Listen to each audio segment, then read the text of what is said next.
지금부터 여러분께 들려드릴 이야기는 조선 역사상 가장 잔혹한 미스터리 중 하나입니다. 한 아버지의 몰락이 네 어린 아들의 비극적인 운명으로 이어진 참혹한 기록입니다. 가장 어린 왕자는 고작 6살. 그들의 유일한 죄는 폭군의 아들로 태어났다는 것뿐이었습니다. 더욱 충격적인 것은 이 비극을 막으려 했던 사람이 다름 아닌 새로 왕위에 오른 삼촌, 중종이었다는 사실입니다. 그가 피를 나눈 조카들을 살리기 위해 필사적으로 노력했음에도 불구하고 왜 결국 막지 못했는지 그 22일간의 궁중 미스터리를 추적합니다. 이 진실을 함께 파헤치고 싶다면 지금 바로 구독 버튼을 누르고 이 비극의 기록을 따라와 주십시오. 1506년 9월 2일 조선의 수도 한양은 긴장과 환호가 뒤섞인 혼돈 속에 빠져들었습니다. 연산군의 폭정은 그 도를 넘어선 지 오래였습니다. 어머니 패비윤 씨의 복수를 명분 삼아 버린 피해 숙청, 무오사화와 갑자사화의 광풍, 그리고 흥청망청 이어지던 향락의 잔치. 백성들의 고통과 신료들의 분노가 하늘을 찌를 듯했습니다. 이날 새벽, 박원종, 성희안, 유순정 등을 중심으로 한 반정 세력이 마침내 움직였습니다. 그들의 칼날은 폭군의 심장을 향했고 역사는 단 하룻밤 만에 완전히 뒤집혔습니다. 연산군은 별다른 저항도 하지 못한 채 왕좌에서 끌어내려져 강화도로 유배되었습니다. 그의 측근들과 황음의 동반자였던 흥청들은 길거리에서 돌에 맞아 죽거나 차명을 당했습니다. 그러나 곧 더 중대한 문제가 대두되었습니다. 바로 폐주 연산군의 아들들, 즉 왕자들이었습니다. 그들은 왕위 계승의 정통성을 가진 피를 이어받은 존재들이었기에 새 왕조에게는 언제 터질지 모르는 시한폭탄과 같았습니다. 반정 공신들은 망설임 없이 후한제거라는 냉혹한 논리를 들고 나왔습니다. 연산군에게는 왕비 패비 신씨 소생의 적자 2명을 포함해 4명의 어린 왕자가 있었습니다. 폐세자 이황은 1498년에 태어난 장남으로 아버지 연산군과는 달리 성품이 차분하고 엄숙하며 총명하다는 평을 들었습니다. 그는 이미 어린 시절부터 남다른 기질을 보였습니다. 실록에는 그가 할아버지 성종을 닮았다는 말이 돌았을 정도로 영민했다고 기록되어 있습니다. 이는 공신들에게는 더욱 큰 위협으로 다가왔을 것입니다. 똑똑하고 정통성 있는 폐세자의 존재는 곧 반정의 명분에 대한 영원한 의문부호였으니까요. 폐세자 이황에 얽힌 일화는 그의 불길한 운명을 예고하는 듯합니다. 연산군이 경회로에서 흥청들과 호화로운 잔치를 벌이던 중 이황을 불러 자신이 죽은 뒤에도 이 흥청들을 잘 보살펴 줄 수 있겠느냐고 물었을 때 어린 이황은 묵묵히 침묵으로 일관했습니다. 그 침묵은 어린아이의 무지함이 아닌 폭군의 패륜적인 행동에 대한 현명한 거절이었을 것입니다. 이 일로 연산군이 세자를 꺼리게 되었다고 하니 역사는 이미 어린 왕자의 비극을 준비하고 있었던 셈입니다. 둘째 아들 창녕대군 이성은 연산군이 가장 아꼈던 아들로 그가 겨우 6살이었다는 사실은 이 비극의 슬픔을 더욱 극대화합니다. 공신들의 피해 요구에 정면으로 맞선 것은 바로 진성대군, 새로 왕위에 오른 중종이었습니다. 중종은 비록 반정으로 왕위에 올랐으나 최소한의 인간적인 도리와 조선의 법도를 지키고자 했습니다. 그는 아이들이 아직 어린데다가 형세가 고단한 점을 들어 처벌을 반대한다고 기록되어 있습니다. 중종의 강력한 주장은 단순히 인정을 넘어섰습니다. 조선의 국법상 16세 미만의 어린아이, 설령 역적의 자손이라 할지라도 사형에 처할 수 없다는 명문화된 원칙이 그의 뒤를 바치고 있었습니다. 중종은 왕실의 법통을 지키고자 했던 것입니다. 하지만 반정 공신들은 중종의 인도적인 주장을 들으려 하지 않았습니다. 그들에게 중요한 것은 법도가 아니라 왕위의 안정, 그리고 자신들의 목숨이었습니다. 왕자들을 살려두면 훗날 누군가 그들을 중심으로 연산군의 보기를 꾀하거나 새로운 반란을 일으킬 것이라는 망령 같은 두려움에 사로잡혀 있었습니다. 이는 단순한 기우가 아니었습니다. 역사 속에서는 이미 그런 일이 종종 일어났으며 특히 적장자인 폐세자 이황은 그 정통성 때문에 언제든 복위의 구심점이 될 수 있었습니다. 공신들은 피 묻은 권력을 지키기 위해 법과 도덕을 희생시키려 했습니다. 중종의 고뇌가 깊어지던 밤, 궁궐의 비밀스러운 통로를 통해 패비신 씨의 오라버니이자 연산군의 처남이었던 신수군의 처가 중종에게 올린 비밀 상언이 전달되었다는 기록이 있습니다. 이 상언에는 신수군이 죽기 전 임금은 비록 포악하나 총명한 세자를 믿고 살겠다고 말했던 절망적인 고백이 담겨 있었습니다. 신수군은 이미 죽었지만 이 상언은 폐세자 이황이 얼마나 강력한 왕위 위협 요소로 인식되었는지 보여줍니다. 이 상언이 중종의 마음을 돌려 어린 조카들을 지키려 했던 그의 마지막 방패를 무너뜨린 결정적인 계기가 되었을지도 모릅니다. 중종과 반정공신들 사이의 갈등은 9월 내내 계속되었습니다. 기록에 따르면 중종은 패주 연산군이 유배된 이후에도 20여 일간 신하들과 이 문제로 첨예하게 대립했습니다. 매일 조정회의는 어린 왕자들의 생사 여부를 두고 살얼음판을 걷는 듯한 긴장의 연속이었습니다. 공신들은 대세를 따르라, 나라의 안위가 우선이다라는 논리로 왕을 끈질기게 압박했습니다. 중종은 밤낮으로 법전을 뒤적이며 조카들을 살릴 단 하나의 합법적인 길을 찾았지만 피 묻은 권력의 요구는 법의 틈새를 허용하지 않았습니다. 마침내 9월 24일, 중종은 더 이상 견딜 수 없었습니다. 그는 반정 공신들의 강력한 요청을 눈물을 머금고 수용하고 말았습니다. 왕위에 오른 지 불과 22일 만에 피를 나눈 조카들의 죽음을 허락해야 하는 잔혹한 운명이었습니다. 하지만 중종은 마지막까지 인간적인 도리를 포기하지 않았습니다. 그는 조카들의 사형을 허락하면서도 장래만이라도 예의를 다해 제대로 치러주라고 간곡히 당부했습니다. 이는 냉혹한 숙청 속에서도 인간적인 최소한의 애정을 보여준 비극적인 왕의 마지막 몸부림이었습니다. 이제 어린 왕자들은 아무런 죄 없이 그들의 운명과 마주해야 했습니다. 그날 4명의 어린 왕자들이 세상을 떠났습니다.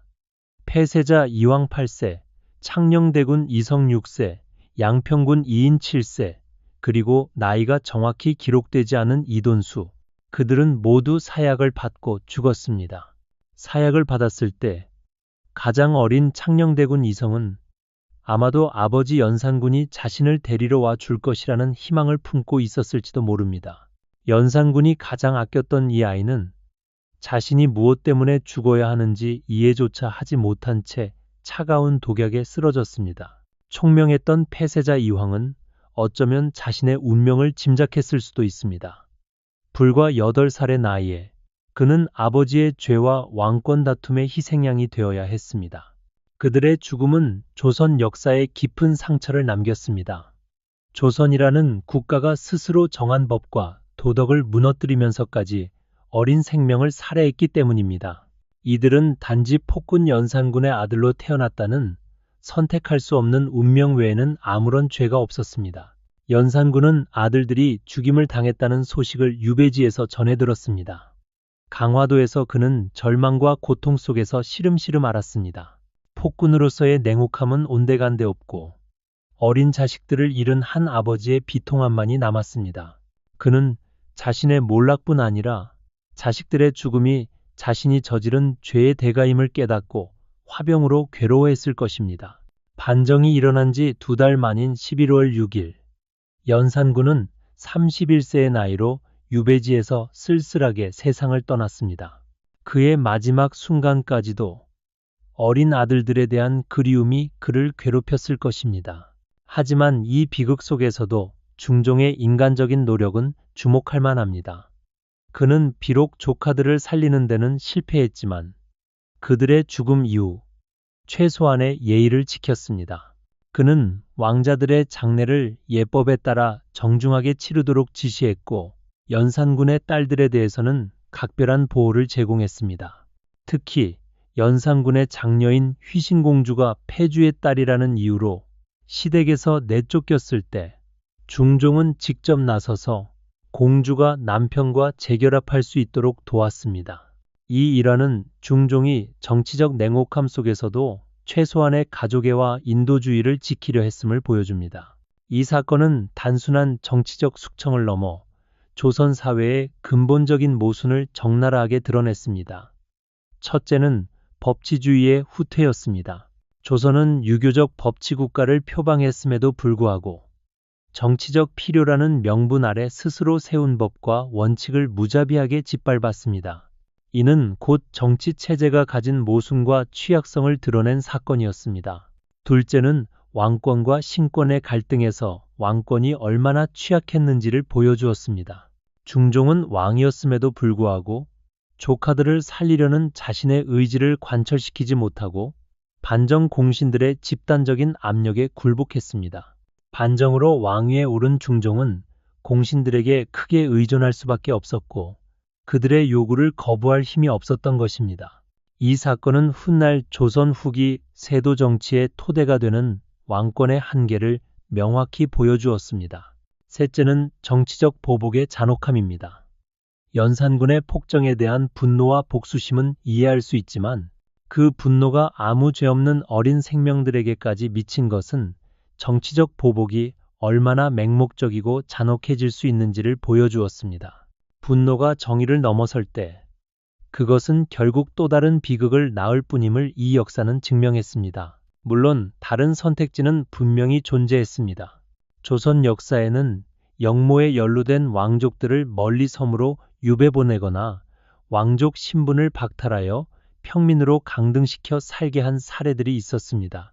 이랬다면 왕위에 대한 위협은 제거하면서도 어린 생명들은 구할 수 있었을 것입니다. 하지만 공신들은 그런 온건한 방법을 택하지 않았습니다. 그들에게는 확실한 제거만이 불안감을 잠재울 수 있는 유일한 답이었고, 이는 당시의 정치 상황이 얼마나 극단적이었는지를 대변합니다. 이 비극의 또 다른 핵심 인물은 바로 패비신 씨입니다. 연산군의 왕비였던 그녀는 두 아들 폐세자 이황과 창녕대군 이성을 잃었습니다. 그녀는 평소 선량하고 후덕한 인품으로 알려져 연산군의 폭정 속에서도 밤낮으로 근심하며 간언했다고 합니다. 비록 왕은 그녀의 말을 듣지 않았지만 그녀에게 화를 내지도 않았다는 기록이 실록에 남아 있습니다. 이는 그녀의 인품이 연산군에게조차 인정받았음을 시사합니다. 반정 후 신씨는 패비로 강등되었지만 중종의 배려로 유배되지 않고 한양에 머물며 지낼 수 있었습니다. 그러나 두 아들을 잃은 그녀의 슬픔은 결코 치유될 수 없었습니다. 그녀는 1537년까지 무려 31년 동안 살았습니다. 이 기나긴 세월 동안 그녀에게 남은 것은 오직 딸 휘신공주뿐이었고 그녀는 죽는 날까지 두 어린 아들을 가슴에 묻고 그리워하며 살아야 했습니다. 1512년 그녀가 남편 연산군의 묘를 양주로 이장해달라고 간청한 것은 비록 남편이지만 함께 비극을 겪은 가족으로서의 마지막 애착이었을 것입니다. 패비신 씨는 자신이 죽은 후에는 남편 곁에 묻히기를 원했습니다.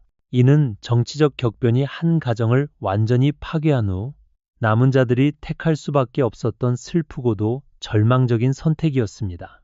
그녀에게 남편의 묘는 더 이상 왕릉이 아니었습니다. 그것은 정치적 비극으로 산산조각 난 가족의 자네가 모여있는 유일한 안식처였을 뿐입니다.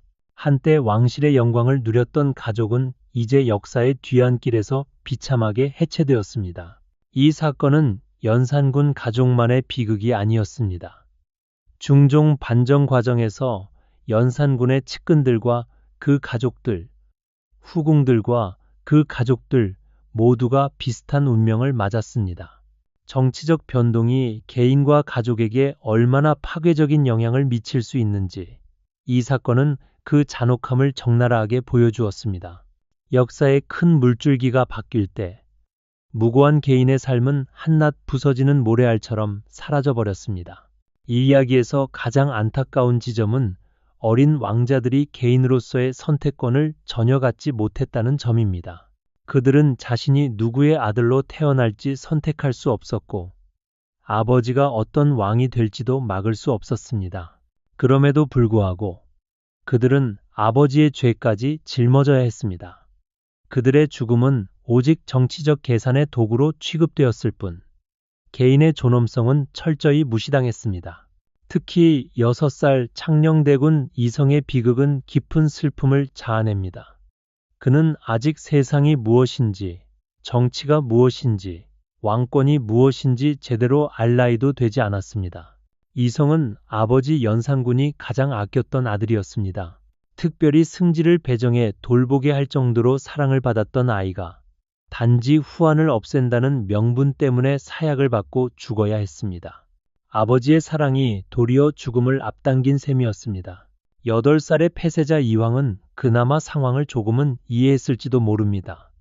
총명하다는 평가를 받았던 그는 자신이 처한 운명의 그림자를 어렴풋이 느꼈을 것입니다. 하지만 아무리 영민하다 해도 8살 아이가 정치적 보복과 권력 투쟁의 희생양이 되어야 할 이유는 세상 어디에도 없었습니다. 그는 희망과 기대를 짊어진 적장자였지만 결국 아버지의 실정이 가져온 가장 무거운 짐을 져야 했습니다. 이 비극적인 사건을 통해 우리는 3가지 중요한 교훈을 얻을 수 있습니다. 첫째, 권력의 무책임함입니다. 연산군의 폭정이라는 잘못된 선택이 결국 자신의 어린 자식들의 죽음이라는 돌이킬 수 없는 결과를 낳았습니다.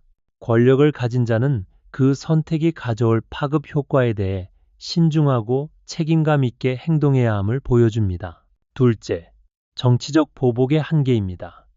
연산군에 대한 분노와 복수심이 아무 죄 없는 어린 생명들에게까지 미쳤습니다.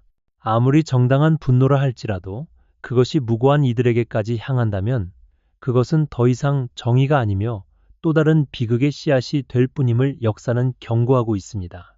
셋째, 법치주의의 중요성입니다. 조선은 스스로 정한 법을 어기고 어린아이들을 죽였습니다. 정치적 필요라는 미명하에 법을 무시하는 행위가 얼마나 위험한 선례가 될 수 있는지 이 사건은 생생하게 증명합니다. 법은 권력자의 자의적인 판단을 막아주는 마지막 보루입니다. 넷째, 가족의 소중함입니다. 정치적 격변이 한 가족을 완전히 파괴한 이 사건은 가족이라는 가치가 얼마나 소중하며 동시에 얼마나 쉽게 깨질 수 있는지를 보여줍니다. 왕실 가족이라고 예외일 수 없었으며 어떤 정치적 목적도 가족의 해체를 정당화할 수는 없습니다. 다섯째, 개인의 존엄성입니다. 어린 왕자들은 정치적 계산의 도구로 취급되었을 뿐 개인으로서의 존엄성은 전혀 존중받지 못했습니다. 모든 개인은 어린아이든 어른이든 권력자든 평민이든 상관없이 자신만의 존엄성을 가지고 있으며 그것은 어떤 정치적 목적을 위해서도 희생되어서는 안 된다는 보편적인 진리를 깨닫게 해줍니다. 1506년 9월 24일의 비극은 조선 역사에 깊은 상처를 남겼습니다. 그러나 동시에 중요한 교훈들을 후대에 전달했습니다. 권력의 책임, 법치주의의 중요성, 정치적 보복의 한계, 가족의 소중함, 그리고 개인의 존엄성, 이 모든 것들이 내 어린 왕자들의 짧은 생애와 비극적인 죽음을 통해 우리에게 전해진 것입니다. 오늘날 우리가 이 이야기를 되돌아보는 것은 단순히 과거의 비극을 애도하기 위함이 아닙니다. 이러한 참혹한 비극이 다시는 반복되지 않도록 하기 위함입니다. 권력을 가진 자는 그 권력이 가져올 수 있는 결과에 대해 깊이 생각해야 하며 정치적 분노 또한 무고한 이들에게는 향하지 않도록 경계해야 합니다. 그리고 무엇보다 우리는 모든 개인의 존엄성을 존중해야 합니다. 그것이 어린아이든 어른이든 권력자든 평민이든 상관없이 모든 사람은 자신만의 소중한 존재 가치를 가지고 있습니다. 그 가치는 어떤 거대한 정치적 목적을 위해서도 결코 희생되어서는 안 됩니다. 연산군의 4아들, 폐세자 이황, 창녕대군 이성, 양평군 이인, 이돈수. 그들의 이름은 역사 속에 기록되어 있지만 그들이 꿈꾸었을 미래는 영원히 알 수 없게 되었습니다. 그들이 자라서 어떤 사람이 되었을지, 어떤 일을 했을지, 어떤 가족을 이루었을지 우리는 알 수 없습니다. 그들이 남긴 것은 오직 비극적인 질문뿐입니다. 우리가 할 수 있는 것은 그들의 죽음을 헛되지 않게 하는 것입니다. 그들의 비극을 교훈 삼아 더 나은 세상을 만들어가는 것입니다. 권력의 무책임함을 경계하고 정치적 보복의 한계를 인식하며 모든 개인의 존엄성을 존중하는 사회를 건설해 나가는 것. 그것이 1506년 9월 24일에 세상을 떠난 리명의 어린 왕자들에게 우리가 바칠 수 있는 최고의 추모일 것입니다. 그들의 죽음이 우리에게 주는 교훈을 가슴 깊이 새기며 살아가는 것이야말로 진정한 역사 공부의 의미가 아닐까요? 500년이 넘는 시간이 흘렀지만 4명의 어린 왕자들의 이야기는 여전히 우리에게 많은 것을 이야기해 줍니다. 그들의 짧은 생애와 비극적인 죽음은 단순한 과거의 사건이 아니라 오늘날 우리가 살아가는 방식과 권력을 대하는 태도에 대해 깊이 생각해보게 하는 거울과 같습니다. 역사를 공부한다는 것은 단순히 과거의 사실을 외우는 것이 아닙니다. 과거의 사건들을 통해 인간의 본성과 사회의 작동 원리를 이해하고 그것을 바탕으로 더 나은 미래를 만들어가는 지혜를 얻는 것입니다. 그런 의미에서 연산군의 어린 왕자들의 이야기는 우리에게 값진 교훈을 주는 소중한 역사적 자산입니다. 이 비극이 남긴 그림자는 중종반정 이후 조선의 정치에도 깊숙이 드리워졌습니다. 정치적 적대자를 단순히 유배 보내는 것을 넘어 완전히 제거하는 것이 당연시되는 잔혹한 선례를 남겼습니다. 이는 이후 조선을 뒤흔든 끊임없는 사화, 시워들의 원형이 되었으며 조선 왕조의 정치적 안정성을 근본적으로 해치는 결과를 초래했습니다. 특히 이 사건은 왕권의 한계를 명확히 보여주었습니다. 중종이 피를 나눈 조카들을 구하지 못한 것은 당시 왕이 신하들의 집합적이고 강압적인 의지에 맞서기 어려웠음을 의미합니다. 반정 세력의 입김이 왕의 개인적 양심과 국법 위에 군림했던 것입니다. 이는 훗날 왕실 외척들이 국정을 농단하는 세도 정치의 토대를 마련하는 간접적인 원인이 되기도 했습니다. 패비신 씨의 이야기는 이 비극의 또 다른 측면, 즉 모성의 해체를 보여줍니다. 그녀는 남편의 죄 때문에 왕비의 자리에서 폐위되었고 사랑하는 두 아들은 정치적 이유로 살해당했습니다. 그녀가 31년 동안 홀로 감당해야 했던 슬픔은 단순한 상실이 아닌 존재 자체가 부정당하는 고통이었을 것입니다. 그녀의 삶은 조선시대 여성들이 정치적 격변 속에서 겪어야 했던 무거운 짐을 상징합니다. 흥미로운 부가적인 기록 하나를 소개합니다. 연산군에게는 후궁 소생인 세 번째 아들 양평군 이인도 있었습니다. 그는 1498년 늦가을에 태어나 폐세자 이황과 동갑이었지만 후궁의 자식이었기에 적통에서는 밀려 있었습니다. 이인 역시 왕자의 대우를 받으며 자랐지만 비록 왕위 위협 순위에서는 낮았을지라도 공신들의 완전 제거 논리 앞에서는 예외가 될 수 없었습니다. 정통성 여부를 떠나 연산군의 피를 이었다는 것 자체가 그의 죽음을 결정지었습니다. 또한 막내인 이돈수에 대해서는 정확한 나이와 생모가 기록에 남아있지 않습니다. 다른 형들과 함께 어린 나이에 죽었다는 사실만 전해질 뿐입니다.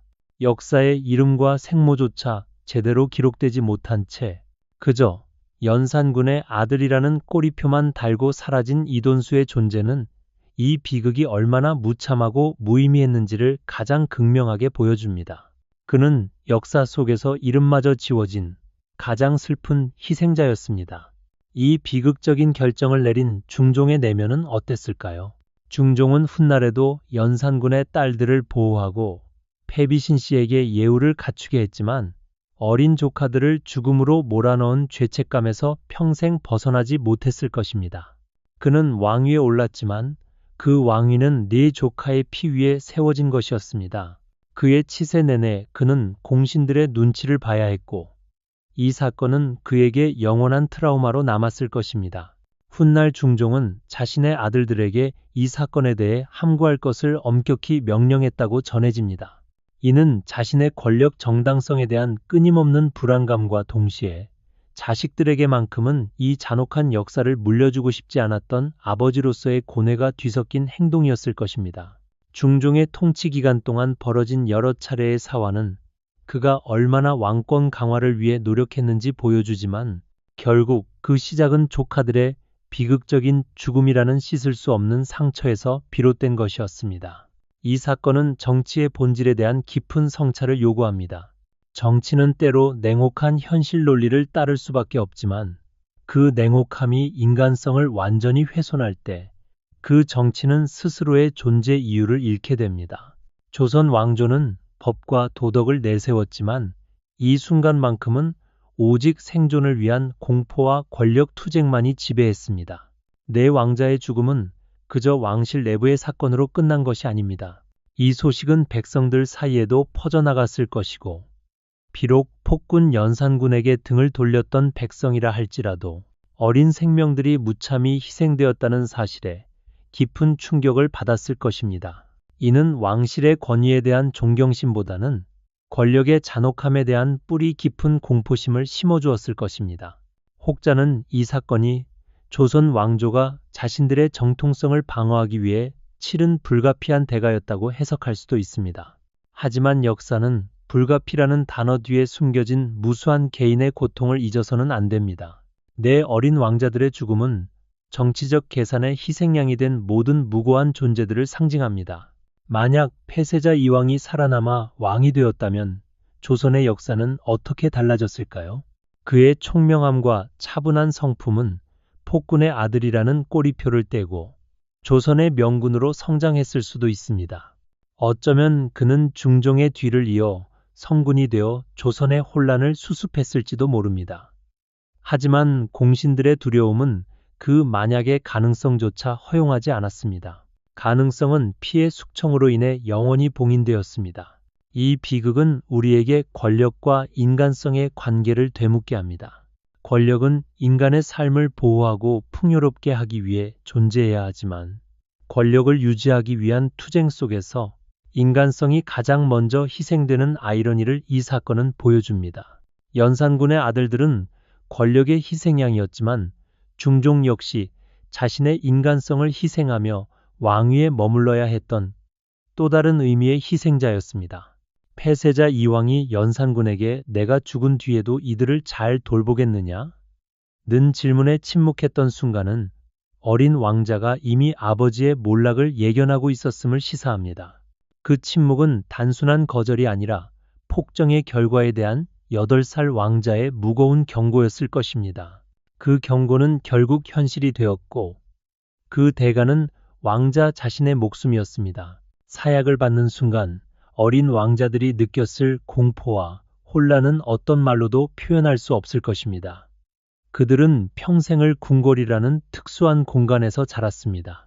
그들에게 궁궐은 안전하고 화려한 집이었을 것입니다. 하지만 그날 그들의 집은 가장 잔인한 처형장이 되었고 그들을 보호해야 할 왕실의 법통은 그들을 죽이는 도구가 되었습니다. 이 사건은 훗날 조선의 살인들이 추구했던 도덕 정치의 이상이 현실 정치의 냉혹한 논리 앞에서 얼마나 무력했는지를 보여줍니다. 왕자와 같은 어린 생명까지 정치적 필요에 의해 희생시키는 현실 앞에서 유교적 도덕과 법치는 잠시 잊혀진 허울에 불과했습니다. 이는 조선의 정치 엘리트들에게 깊은 회의감을 안겨주었을 것입니다. 패비 신씨가 31년 동안 살면서 두 아들을 그리워하며 보낸 나날들은 겉으로는 평온했을지 모르나 내면은 끊임없이 무너지고 재건되기를 반복했을 것입니다. 그녀의 삶은 비극을 온전히 겪어내야 했던 한 어머니의 인고의 기록입니다. 그녀가 남편 곁에 묻히기를 원했던 것은 그 슬픔을 이해해줄 유일한 존재는 비록 폭군이었지만 같은 비극을 겪었던 남편뿐이라고 느꼈기 때문일 것입니다. 만약 중종이 끝까지 조카들을 살렸다면 어떤 결과가 있었을까요? 아마도 공신들의 반발로 왕위가 다시 흔들리거나 심지어 중종 자신이 폐위될 위험도 감수해야 했을 것입니다. 이 비극은 결국 왕위에 오른 자가 감당해야 할 정치적 외로움과 고립감을 보여줍니다. 중종은 왕으로서의 책무와 인간으로서의 양심 사이에서 처절하게 찢겨나갔습니다. 이 왕자들의 이야기는 단순한 공포 역사물이 아닌 권력의 속성에 대한 잔혹한 교육 자료입니다. 권력은 한 사람을 가장 높은 곳에 올려놓지만 동시에 가장 깊은 나락으로 떨어뜨릴 수 있는 양날의 검입니다. 연산군은 그 권력으로 자식들을 위한 안전한 미래를 보장하지 못했고 오히려 그 권력의 몰락이 자식들의 죽음으로 이어졌습니다. 특히 창녕대군 이성을 돌보기 위해 연산군이 특별히 승지를 배정했다는 사실은 이 어린 왕자가 아버지의 지극한 사랑을 받았음을 보여줍니다. 이 특별한 관심은 아이러니하게도 공신들의 눈에 더 잘 띄는 요소가 되어 그를 위협적인 존재로 각인시키는 데 일조했을 것입니다. 사랑받았던 존재가 가장 먼저 제거되는 모순적인 운명인 셈입니다. 훗날 조선은 왕족의 피를 둘러싼 갈등으로 또다시 피를 흘렸습니다. 사화와 반란 속에서 왕족들은 끊임없이 서로를 견제하고 제거했습니다. 연산군의 아들들의 비극은 이러한 왕실 내부의 불신과 공포를 증폭시킨 첫 번째이자 가장 비참한 사례로 남았습니다. 그들의 죽음은 대를 이어 조선 왕조를 괴롭히는 업보가 되었습니다. 조선시대 야사에 따르면 폐세자 이왕이 사약을 받기 전 마지막으로 붓을 들고 아버지가 나를 버렸고 삼촌이 나를 죽이는구나 라는 글귀를 남겼다는 전설 같은 이야기도 전해집니다. 물론 공식 실록에는 없는 기록이지만 이 이야기는 당시 백성들이 이 비극을 어떻게 인식하고 얼마나 슬퍼했는지를 단적으로 보여주는 심정적인 증거입니다. 1506년 9월 24일 창덕궁의 한 구석에서 사약을 받은 내어린 왕자의 시신은 예우를 갖춰 장례가 치러졌습니다. 그들의 묘는 조용히 조성되었고 그 위에는 어떠한 화려한 비석도 어떤 거창한 칭송도 새겨지지 않았습니다. 그들의 존재는 역사의 페이지에서 슬프고도 비참한 경고문처럼 남겨졌을 뿐입니다. 그 경고는 500년이 지난 오늘날 우리에게도 여전히 유효합니다. 내 왕자들의 죽음은 또한 조선 왕실의 정통성 문제에 대한 근본적인 의문을 제기합니다. 왕조를 유지하기 위해 가장 순수해야 할 왕실의 피가 스스로의 손에 의해 더럽혀지고 끊어졌기 때문입니다. 이는 중종뿐 아니라 이후의 왕들에게도 영원히 씻을 수 없는 도덕적 짐으로 작용했습니다. 이 비극은 현대 사회의 우리에게도 정의와 안정의 관계를 되돌아보게 합니다. 반정공신들은 왕위의 안정이라는 명분을 내세워 어린이 보호라는 정의와 법치를 희생시켰습니다. 과연 진정한 안정이란 정의와 인간성을 훼손하면서까지 얻어낼 수 있는 것일까요? 역사는 아니라고 답하고 있습니다. 연산군의 폭정 아래에서 살았던 백성들은 폭군의 몰락을 환영했지만 그의 어린 아들들의 비참한 최후를 보며 인간의 잔혹함에 다시 한번 절망했을 것입니다. 폭군에 대한 증오가 결국 무고한 생명에게까지 미치는 것을 보며 민중들은 권력의 속성에 대한 씁쓸한 깨달음을 얻었을 것입니다. 패비신 씨가 남편 곁에 묻히기를 원했던 그 간절한 마음 속에는 남편의 죄와 자신의 비극이 모두 권력의 냉혹함 때문이었다는 체념이 깔려 있었을 것입니다. 그녀는 폭군이 아닌 비운의 왕이자 자신의 아이들을 잃은 한 남편으로서 연산군을 용서하고 싶었는지도 모릅니다. 오늘날 우리는 정치적 갈등과 대립 속에서 종종 효율이나 안정이라는 명분으로 약자와 소수자의 권리를 희생시키려는 유혹에 빠집니다. 연산군의 어린 아들들의 이야기는 그러한 유혹 앞에서 인간의 존엄성이 최우선되어야 함을 피해 교훈으로 가르쳐줍니다. 이 이야기가 우리에게 주는 또 다른 교훈은 역사적 기록의 중요성입니다. 실록은 중종의 고뇌와 공신들의 압박을 상세히 기록하여 그 비극이 단순한 폭군에 대한 응징이 아닌 정치적 논리에 의한 잔혹한 선택이었음을 후대에 전달했습니다. 기록이 없었다면 이 어린 생명들의 죽음은 단순한 한 줄의 숙청 기록으로 묻혔을 것입니다. 폐세자 이왕이 아버지에게 대답하지 않았던 침묵의 순간은 그가 이미 정치적 희생을 예감하고 있었다는 해석도 가능합니다. 그 침묵은 아버지의 길은 파멸로 향하고 있으며 그 결과는 피할 수 없다는 어린 왕자의 철학적인 선언이었을지도 모릅니다. 그는 말 대신 운명을 받아들일 준비를 하고 있었습니다. 창녕대군 이성의 6살 나이는 이 비극의 상징입니다. 인간의 역사가 아무리 복잡하고 거대하다 해도 6살 아이의 생명보다 귀할 수는 없다는 보편적인 진리를 역사는 외면했습니다. 이성의 죽음은 역사 속 모든 무고한 희생자들을 대변합니다. 우리는 이 어린 왕자들의 이야기를 통해 권력을 가진 모든 이들이 자신의 행동이 후대에 미칠 영향에 대해 깊이 성찰해야 함을 깨달아야 합니다. 권력은 한 가정을 파괴하고 한 국가의 도덕을 훼손할 수 있는 무서운 힘을 가지고 있습니다. 책임감 없는 권력은 곧 재앙입니다. 연산군의 네 아들. 그들의 짧고 비참했던 삶과 죽음은 우리에게 역사의 엄중함을 일깨워줍니다. 그들의 이야기는 500년의 세월을 넘어 오늘날 우리에게 속삭입니다. 부디 이 비극을 잊지 말고 더 나은 세상을 만들라. 그들의 희생이 헛되지 않도록 우리는 역사의 교훈을 깊이 새기며 살아가야 할 것입니다.